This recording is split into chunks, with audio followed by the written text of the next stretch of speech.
네, 우리가 공부하고 있습니다. 계속 우리가 보고 있는 책입니다. 웨스터만의 성서 입문입니다. 클라우스 웨스터만의 성서 입문입니다. 네, 지금 이제 우리가 구약 전체 개론을 공부하고 있습니다. 머릿속에 다시 한번 복습하는 뜻으로 정리해 보십시오. 구약이 39권입니다. 이 39권은 우리가 이제 정경이라고 얘기해요. 정경. 캐논이라고 하는데 캐논. 근데 캐논이라고 하는 뜻은 어떤 기준이 된다는 그런 뜻이에요. 그러니까 39권이 구약으로 하나님의 말씀의 기준이다. 이제 그런 뜻입니다. 신약은 27권이고요. 그래서 보통 주일학교 때 그 숫자 외우는 거예요. 구약 39, 39, 27 이렇게 해서 신약 27권, 66권 도합 그렇게 외웁니다. 근데 이 구약 39권을 이렇게 경전 혹은 정경으로 정한 게 우리 기독교가 아니라 유대교예요. 기원 후 90년에 있었던 얌니아 종교회의 유대교 회의예요. 바리새파와 유대교 지도자들이 90년에 기원 후 90년. 그때는 물론 이미 예수님이 안 계실 때고요. 초기 기독교가 상당히 이제 지나왔을 때고, 기독교가 두 파였습니다. 하나는 유대 기독교가 있었고, 하나는 이방 기독교였습니다. 물론 작게 들어가면 더 여러 종류지만 크게 보면 처음에 기독교가 이 두 파였어요. 물론 처음 시작은 유대 기독교죠. 예루살렘에 있었던 교회가 다 유대 기독교입니다. 예수님의 지지들과 동생들을 중심으로 한 교회예요. 그러다가 이제 유대 기독교는 좀 약해지고 이방인 기독교가 이제 교회 중심이 됐는데 기원 후 90년경에 이제 유대교가 뭐 그 역사적 배경은 제가 언젠가도 말씀드렸기 때문에 여기서 반복하지 않겠습니다. 90년에 이 얌니아 회의를 통해서 이 39권을 자기네 경전으로 결정했습니다. 그거를 기독교가 그냥 받아들인 거예요. 그냥. 그러니까 이거는 이제 유대교와 기독교가 굉장히 긴밀하다 그럴 수 있습니다. 왜 그러냐? 뭐 그건 여러 가지 이유가 있어요. 그래서 이제 덮어두고요. 이게 이제 구약 39권하고 신약 27권을 함께 묶어서 물론 신약은 기독교가 한 거죠. 유대교회는 이제 신약을 인정하지 않으니까요. 그러니까 구약은 유대교 거를 그대로 받아들이고 신약만 기독교가 경전으로 27권을 결정했는데 그때가 기원 후 4세기 막바지입니다. 397년이에요. 상당히 후반이죠. 그러니까 그 이전까지는 딱히 신약 성경 경전이 없었습니다. 상당히 후반에 4세기 후 397년 카르타고 종교 회의에서 결정된 거니까요. 그땐 성 어거스틴이 활동하고 있을 때고요. 그때가 이게 굉장히 기독교 역사를 보면 후대입니다. 그 전에 니케아 회의 325년이죠. 니케아 회의 그리고 콘스탄티노플 종교 회의 378년인가 380몇 년인가 그런 것들이 다 지난 다음에 가장 중요한 기독교 교리가 결정된 게 바로 4세기 두 종교회의입니다. 컨실이라고 해서 종교회의라고 하거든요. 그러니까 그 니케아 회의하고 콘스탄티노플 회의예요. 보통 우리가 니케아 신조 명을 첫 주일날 하지 않습니까? 사도신경 대신으로. 그러니까 니케아 신조가 바로 니케아 회의의 전통을 따른 거예요. 그게 사도 신조하고 어떻게 다르냐. 근데 여러 가지 내용도 조금 차이가 있습니다만은 핵심적으로 이런 거예요. 니케아 신조는 동방정교회도 인정을 하는 겁니다. 근데 이제 사도 신조는 인정을 하지 않죠. 동방교회가. 어쨌든 이 4세기가 기독교의 중심 교리가 다 결정되는 때인데 그게 다 지나고 아주 막바지에 397년에 이 구약하고 신약을 경전으로 결정했습니다. 그때까지는 경전이 없었어요. 그래서 지역에 따라서 알고 계신 얘기죠. 제가 다시 뭐 설명할 필요도 없죠. 지역에 따라서 성경이 달랐어요. 뭐 무라토리 경전, 무라토리 성경 해갖고 거기에는 이제 복음서 중에서 몇 개, 그리고 서신 중에서 몇 개, 그래서 15개 중에 예를 들어서 얘기하는 겁니다. 신약 성경 중에서 15편을 경전으로 한다. 어디는 뭐 어떤 걸로 한다. 그렇게 지역마다 조금씩 달랐고요. 그걸 학자들이 자기 나름대로 기준으로 이렇게 저렇게 그걸 정했습니다. 그러니까 좀 약간 중구난방에서 어떻게 보면 기독교가 그렇게 가서는 곤란하지 않습니까? 그래서 397년에 신약을 27권 딱 못 박았습니다. 그게 이제 경전이에요. 우리는 구약을 지금 공부하고 있습니다. 39권이에요. 유대교에서 정한 그대로 받아들이고 있습니다. 그럼 큰 틀에서 이거는 세 개로 나눠진다고 그랬습니다. 모세오경과 예언서와 성문서예요. 예언서를 둘로 나누면 전기 예언서와 예언서, 후기 예언서예요. 후기 예언서를 또 나누면 이게 대의 예언서와 소 예언서가 나옵니다. 소 예언서는 12권이고요. 대의 예언서는 몇 권일까요? 그러면 이사야, 예레미야, 에스겔 이 세 권입니다. 이 세 개를 이제 대의 예언서라고 하고요. 작은 12개를 이제 소 예언서라고 하는데 이 분량을 놓고 볼 때 그런 차이가 이제 있는 거죠. 대의 예언서 하나가 소 예언서 12권을 다 포괄합니다. 지금 이제 우리는 여러 가지 분류를 나눈 것 중에서 모세오경을 공부하고 있습니다. 모세오경, 창세기, 출애굽기, 레위기, 민수기, 신명기예요. 그 중에 이제 창세기를 공부하고 있는데 창세기를 크게 나누면 또 두 개라고 그랬습니다. 하나는 원역사하고 또 하나는 족정사예요. 족정사. 그러니까 원역사는 창세기 1장부터 11장까지 이야기고요. 그런데 있는 대체적인 줄거리를 여러분들이 아시겠죠? 우리 이렇게 공부만 이렇게 해갖고는 이게 착 들어오지 않습니다. 집에 가서 직접 읽어보셔야 돼요. 그러니까 여러분들이 창세기 1장부터 제가 이 성경을 좀 새로 또 산 이유는 한눈으로 이 성경을 좀 읽어볼까, 다시 읽어볼까 해서 그랬습니다. 지난번에 제가 여러분들에게 소개해드린 그 마틴 루터 주석에 달려있는 그거는 좀 너무 다른 이제 중간에 주석에 들어가 있어서 한눈에 안 들어와요. 그래서 이걸 좀 이렇게 보시기 바랍니다. 그래서 1장부터 11장까지 있는 내용은 창조 이야기, 또 어떤 것들이 있을까요?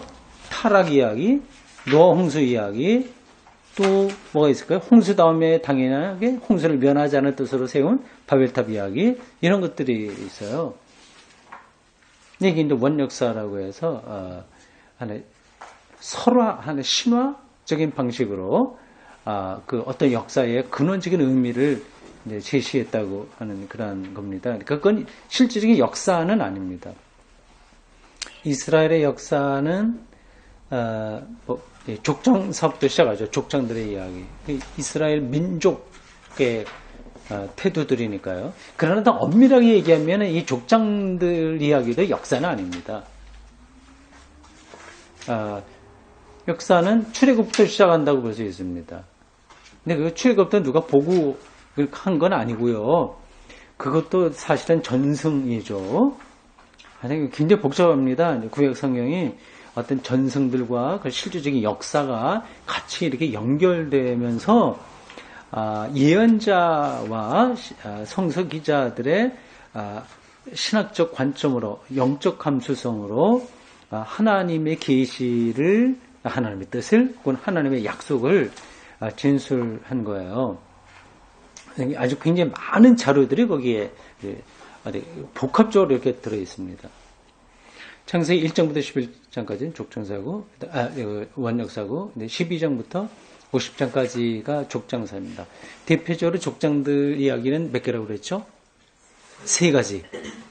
아브라함 전승이 있고, 두 번째는 야곱 에서 전승, 쌍둥이 야곱 에서 전승. 그것까지 했습니다, 우리가. 오늘 세 번째로 요셉 전승입니다.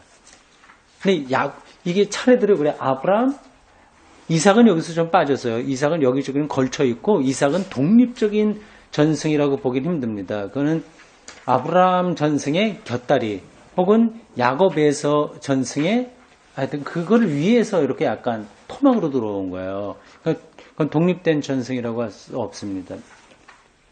그래서 크게 보면 세 가지로 아브라함, 야곱, 요셉 이렇게 생각하시면 되겠습니다. 근데 이 세 가지 전설의 특징이 뭐 우리가 지금 그 본문을 읽겠습니다만은 점점 명확해지는 거예요. 아브라함 이야기에는 여러 가지 이야기들이 좀 산만하게 뒤섞여 있어요. 그래서 했던 얘기가 또 나오고 했던 얘기 또 나오고 막 반복됩니다. 그래서 자기 아내를 뭐 누이라고 속인 이야기가 아브라함에게 2번이나 이렇게 나오고 뭐 그러니까 약간 정리되지 않은 것들이 거기에 많이 들어오고요. 야곱에서는 그것에 비해서는 훨씬 더 이렇게 정리가 된 얘기고 요셉 이야기는 아주 그냥 아주 거의 완벽하게 하나의 그 서사 한 인물에 대한 서사 대하 소설처럼 그렇게 정리가 된 그런 문서로 학자들이 설명하고 있습니다.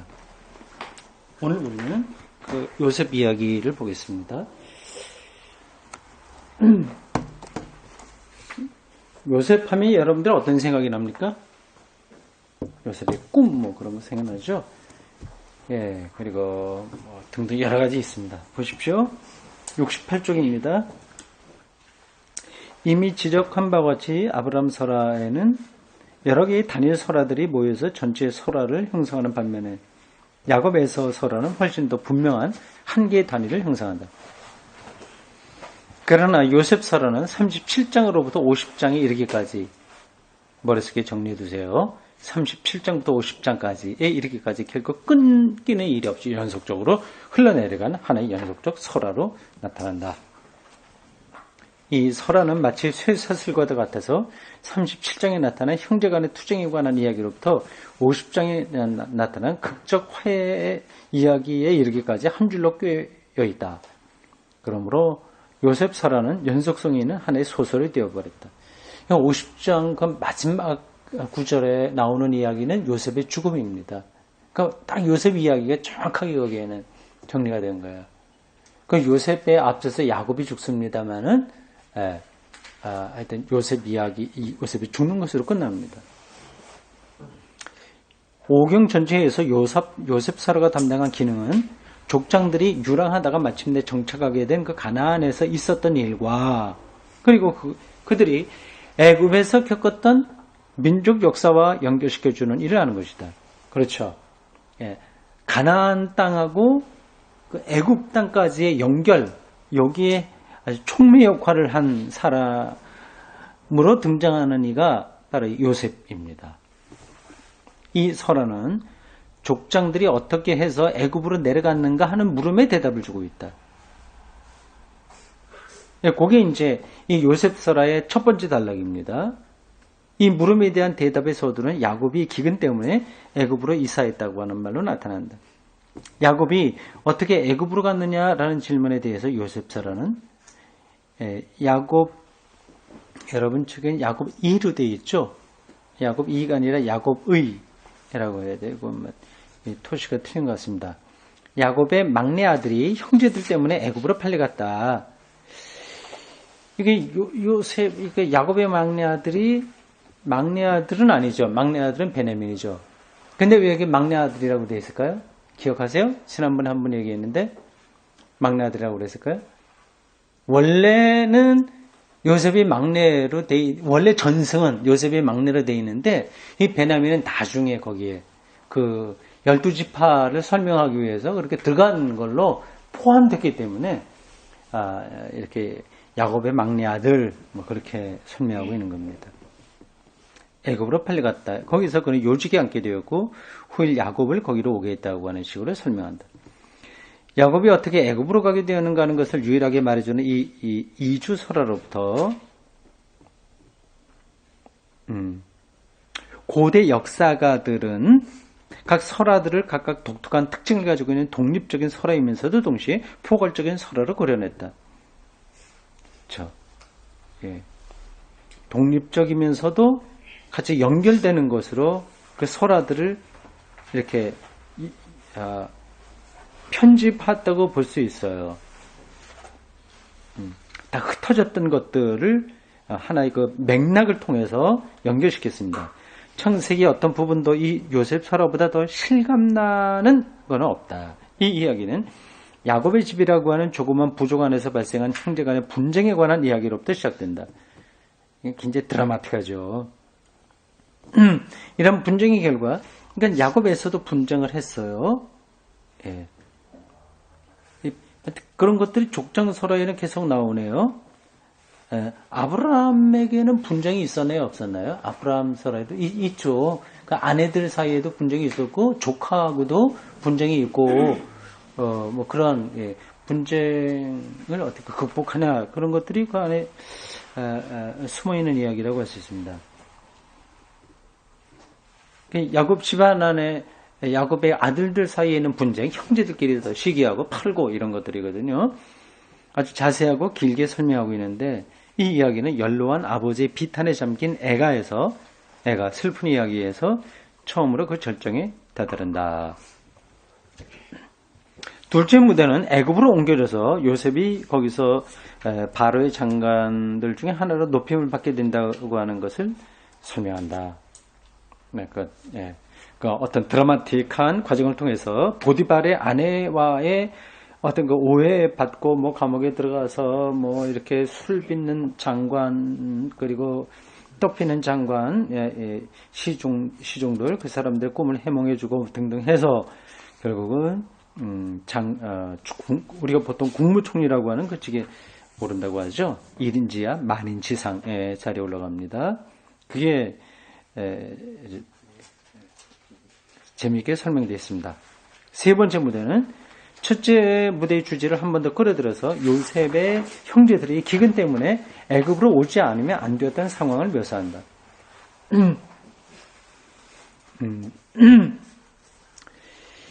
여러분들이 기억하시는지 모르겠습니다만은 이 모세 오경도 그 기록되는 그 동기는 바벨론 포로라고 말씀드렸어요. 바벨론 포로에서 자기들의 아주 그 신앙의 근원에 대해서 회의를 하게 된 거예요. 하나님의 백성이 왜 이렇게 이 모양 이 꼴이 됐냐고 하는 것에 대한 질문에 대한 해답으로 이제 자기들의 역사를 거슬러서 이제 그걸 정리하는 거죠. 그게 이제 구약 성경이라고 할 수 있습니다. 그 시작은 사실은 출애굽입니다. 바벨론 포로로 가지만 결국은 출애굽처럼 우리가 나온다. 근데 어떻게 애굽으로 가게 됐냐 그런 걸 설명하려고 하다 보니까 족장들의 이야기가 이제 애굽으로 이주를 하는 것으로 설명할 수밖에 없었던 거예요. 예. 그러니까 이 족장들의 이야기, 출애굽에 대한 이런 이야기도 사실은 바벨론 포로라고 하는 그 관점에서 좀 읽을 필요가 있습니다. 이 역사를 거슬러서 지금 기록하고 있는 거죠. 위에서부터 차례차례 원인이 있어 결과가 되고 원인이 있어 결과가 된 게 아니라 결과를 갖고 원인을 따라 올라가는 그러한 구약 성경의 글쓰기라고 할 수 있습니다. 뭐 그렇게 하나 저렇게 하나 무슨 상관이 있느냐, 뭐 성경을 읽는 데에는 큰 차이가 없지 않느냐, 그렇게도 볼 수 있는데 그렇지 않습니다. 큰 차이가 있어요. 이제 아주 딱 결정된 그런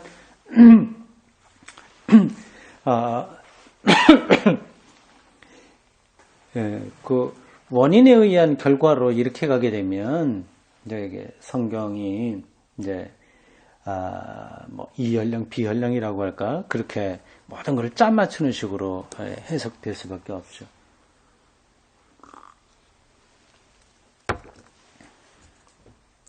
도리어 이 설화는 요셉과 형제들이 화해를 하는 장면을 끌어들여 이 이야기의 절정을 이룬다. 그리고 설화자의 기교 있는 손으로 이 설화자는 이제 그를 끌어가는 사람, 뭐 작자라고 할 수 있겠죠. 기교 있는 손으로 뭐 이게 직역이기 때문에 그런데 일부러 꾸몄다고 꼭 그렇게 생각하지 마세요. 어떤 영적 통찰력으로 이야기를 끌어가는 힘이라고 할 수 있습니다. 그 화해의 사건을 처음 분쟁이 있을 때 이 상황을 방불케 하는 순서를 따라가게 한다. 그건 기억하시나요? 그래서 그 베냐민을 두고 가라 뭐 그렇게 해갖고 그러 있잖아요. 형제들 사이에 벌어지는. 근데 나중에 형제들이 그래도 책임있게 행동을 해갖고 아주 극적으로 화해가 이루어지는 뭐 그러한 일들입니다. 이와 해서 그동안 무슨 일이 일어나는가 하는 것을 요약해서 알려주는 대단원의 막은 내리게 된다. 하나의 속편으로서 아버지 슬픔이 기쁨의 감사로 바뀌는 장면이 뒤따라온다. 이 드라마의 주역이었던 그 민족은 다시 조화를 찾게 된다. 분쟁으로부터 시작해갖고 그 분쟁이 오히려 좋은 일로 애굽으로 와서 고센이라고 하는 땅에 정착하게 됩니다. 고센. 그렇게 되는 어떤 출발점이 되는 거죠. 동시에 야곱의 직부와 관련된 기근의 위협도 제거되어 버린다. 따라서 연로한 아버지가 편안히 죽을 수 있게 된다. 설화의 전승은 이 이야기가 전에 내려오는 그런 방식 이런 것들은 다른 어떤 일반적인 설화보다 요셉 설화에서 더욱 뚜렷하게 나타난다. 이 제2전승과 2전승이요. 이 설화의 많은 부분은 그 자료들을 나란히 놓고 비교할 때 볼 때만 명백해진다. 전체적으로 네 단락을 거기 도표로 비교해 놨습니다. 조금 전문적인 부분이기 때문에 여러분들은 모르셔야 됩니다. 그래도 한번 그냥 눈으로 한번 쭉 읽어보세요. 이게 37장부터 50장까지 이야기들인데 그게 어떤 부분은 제2기자의 전승이고 어떤 부분은 이라고 하는 엘로힘, 그러니까 하나님이 엘로힘이라고 불렀던 그러한 성서기자의 전승입니다. 이 두 가지가 이 설하자 모세의 이야기를 하고 있는 사람에 의해서 이게 편집된 거예요. 그걸 어떻게 아냐? 물론 옛날에는 몰랐습니다. 이렇게 되어 있는 줄. 이제 이 성서에 대한 역사 비평이 시작된 다음에 이런 것들이 다 구분되는 거죠. 그렇게 이 성서의 역사 비평은 말하자면 고고학이다 이렇게 생각하시면 됩니다. 지질학 고고학 말이죠. 그러니까 고고 지질학자들 보면 어떤 지층 가갖고 지층고 사이가 몇 년대 됐냐 그거 알지 않습니까? 그래 거기에 들어있는 뼈 조각 하나 빼갖고서 이 뼈 조각을 뭐 탄소 측정을 한다면서요. 뭐 하면은 그게 뭐 몇백만 년 전 그 이제 나타난다고 합니다. 이게 신석기, 구석기 뭐 이렇게 해서요. 뭐 백악기 이런 말도 있고 한데 그런 것처럼 어떤 유물을 갖고서 이것을 정확하게 고고학적으로 증명해내는 것처럼 이 성서학자들이 구약 성경에 있는 이것도 옛날 이야기니까 여기 안에서 지층을 하나하나 탐사에 들어가듯이 연구해서 밝혀놓은 객관적인 사실이 이런 거예요. 이건 이제 일반 평신도들이 저도 읽으면 그냥 들어오진 않습니다. 이건 전문적인 분야가 따로 되기 때문에 이건 그 언어라든지 그 당시의 풍습이라든지 이런 걸 다 따져서 되는 거라서요. 일반 목사들도 잘 알 수는 없습니다. 성서 주석학자가 전문적인 주석학자가 이렇게 설명해 놓으면 그래 보면 이해가 되는 거죠. 그냥 참고적으로 보시라 이거죠.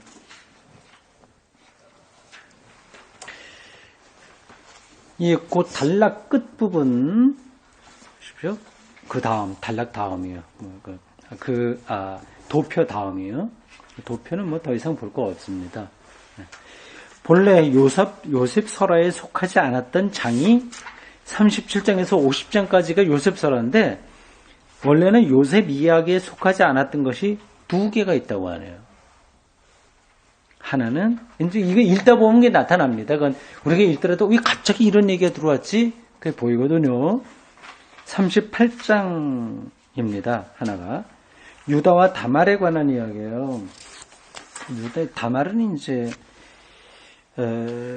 다말은 유다의 이제 며느리인데 근친상간에 관한 건데 이제 피치 못하게 그런 일이 벌어졌어요. 조금 복잡한 이야기인데 이제 고대 시대 때 있었던 어떤 그런 이야기들입니다. 유다가 이제 자기 아내가 죽고 뭐 창녀인 줄 알고 들어갔었는데 근데 결국은 이제 속여서 거기 들어온 며느리였어요. 근데 그렇게 들어올 수밖에 없는 속사정이 있습니다. 그건 뭐 본문을 보면 아실 거고요. 근데 이런 것들은 요셉 설화에 있었던 게 아니에요. 그건 따로 하나의 완성된 전승이 있었던 거죠. 요거는 거기 설명을 보십시오. 72쪽 위에요. 요 전승은 여러 가지 점에서 룻기와 비교해 볼 수 있다. 왜냐하면 이 두 부분 모두 유다 지파에 새로 들어온 과부에 대해서 말하고 있기 때문이다. 근데 오늘의 시점으로 보면은 해계망측한 일인데, 근데 유다가 그래, 나보다도 저 며느리가 더 지혜로웠다. 그렇게 해서 뭐 다 인정하는 그러한 걸로 끝나게 됩니다. 그러니까 이방인 여자가 유대의 어떤 지파로 들어오게 되는 숨어 있는 이야기들입니다. 이런 점에서 즉 유다가 37장의 주제가 되어 있다고 하는 것 때문에 38장이 여기 끼어든 것으로 이해할 수 있다. 38장에 약간 색다른 이야기가 들어와 있고요. 또 하나는 49장입니다. 49장. 조금 읽다 보면 굉장히 지루한 어떤 그 부분이에요. 마지막 부분인데 야곱의 축복을 싣고 있습니다. 여러 지파에 대한 축복이에요. 이 부분은 아주 오래된 지파설화를 모아놓은 것이다. 지파설화라고 하는 말 이해하시겠죠? 12지파에 대한 설화가 있었던 거예요. 12지파가 지금 우리의 눈으로 볼 때는 한 민족처럼 보이긴 하는데, 근데 그 당시에는 서로 자기들끼리 싸우기도 하고 많이 그랬습니다. 이게 뭐 아주 고대적인 이야기니까요. 하여튼 12지파에 관련된 그런 이야기입니다. 솔로몬 아들대에 이르러서 나라가 반쪽으로 나뉘지 않습니까? 남쪽에는 유다 지파하고 베냐민인가? 일부만 들어오게 되고 나머지는 다 북쪽에 속해요. 그러니까 이미 그 나라가 나누게 된 것은 지파 사이에 그런 갈등이 있었다. 이걸 전제하면 됩니다. 어쨌든 이 지파 설화들이 있었어요. 이걸 모아놓은 것이다. 그것은 12아들에 대한 야곱의 축복으로 되어 있다. 이 12아들들은 여기에서 12지파의 조상으로 묘사된다. 이 12지파를 누구로 보느냐에 따라서 조금 차이가 있습니다. 이게 그러니까 제사장이나 그 성전에서 일하는 사람들이 12지파 중에서 누구죠? 레위지파라고 하죠. 그러니까 레위지파를 빼버리고 대신 모세의 두 아들을 따로 이렇게 12지파에 넣기도 하고, 아니면 모세가 아니라 미안합니다.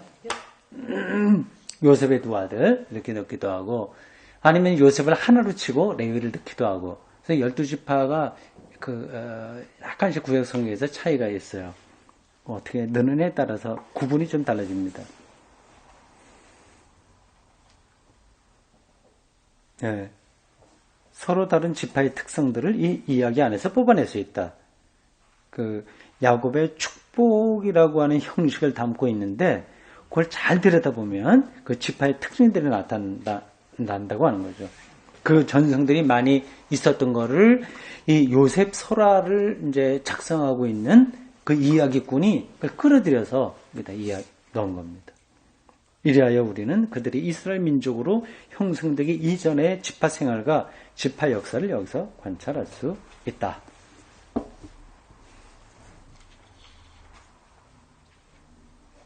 대체적으로 설명이 됐습니다. 이제 전체를 좀 정리하는 부분이에요.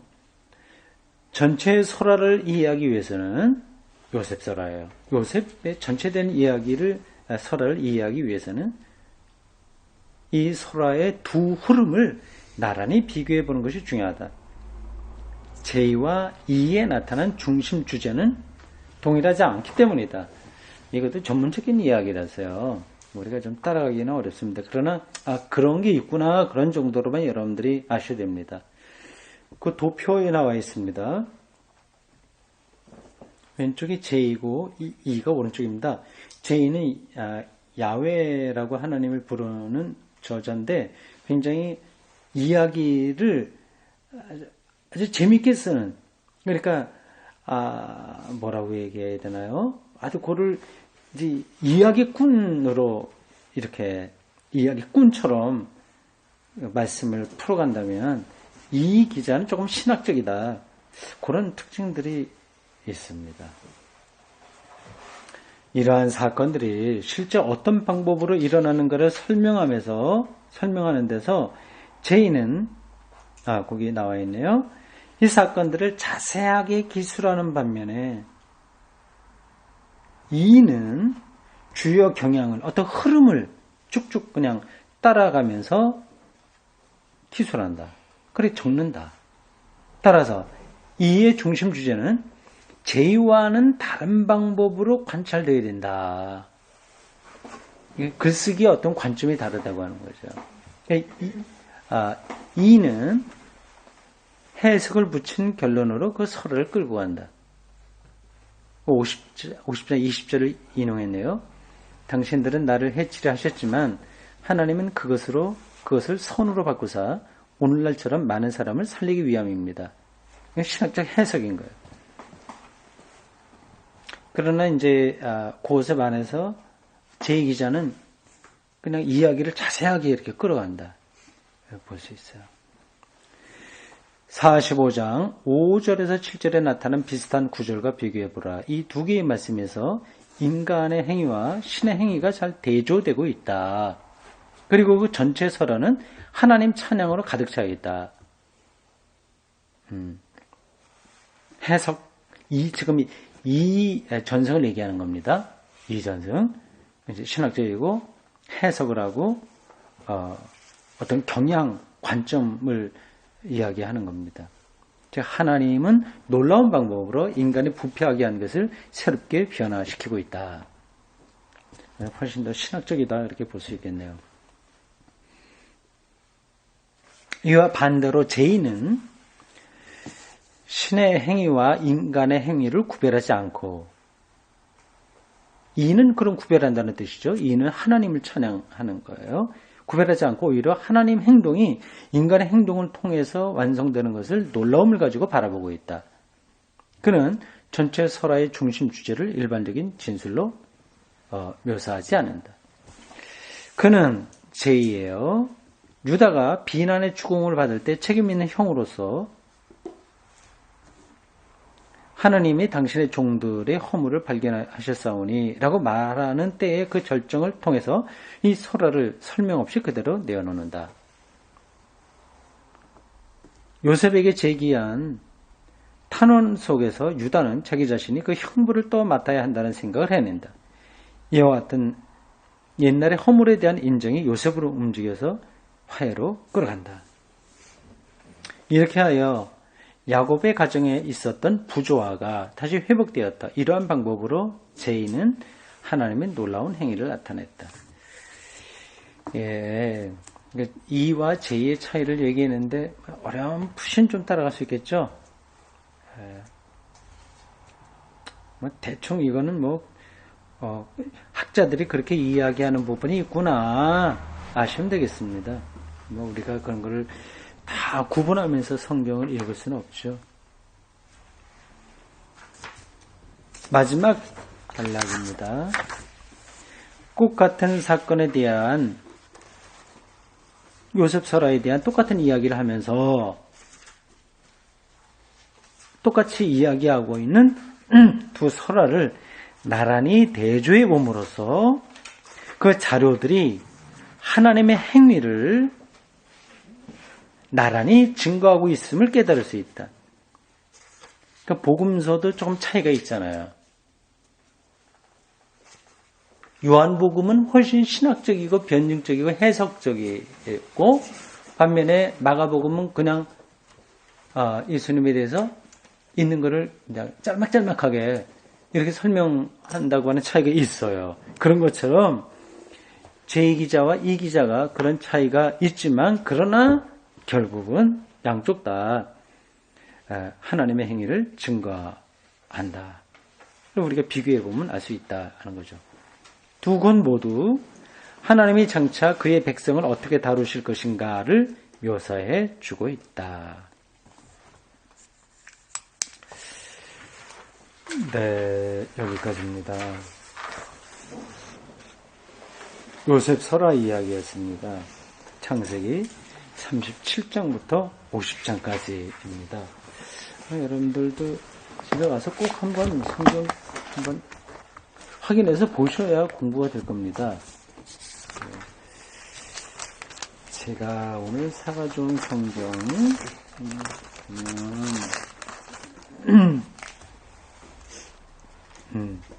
37장에 그렇게 시작해요.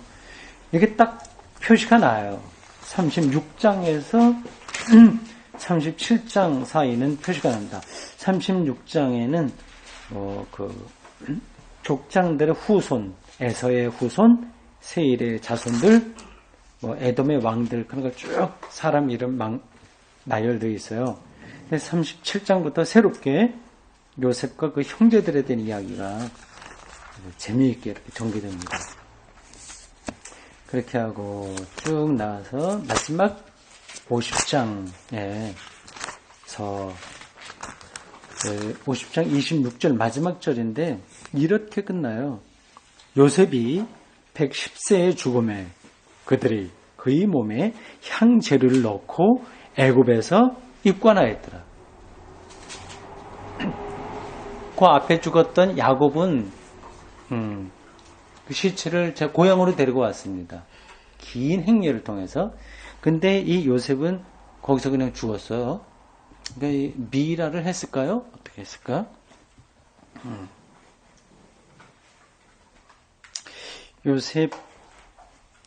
요셉의 아들들이 있는데 12지파의 안으로 들어오죠. 근데 요셉의 아내들이 유대인 아닌 건 알죠? 여기 성경에 보면은 이거는 애굽의 제사장의 딸들이에요.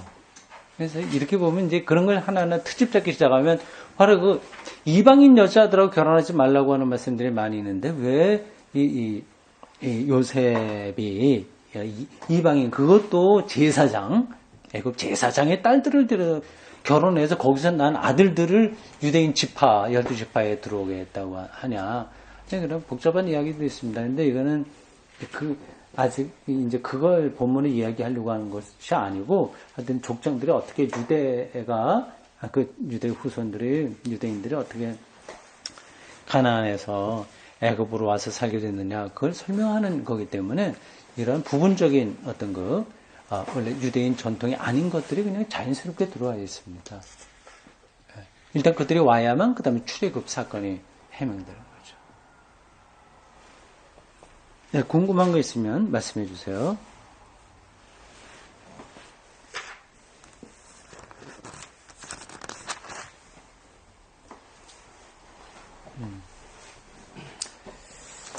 예, 집에 가서 한번 쭉, 이번 기회에 우리가 1년 동안 이 책을 아마 거기다 끝날 가능성이 있습니다.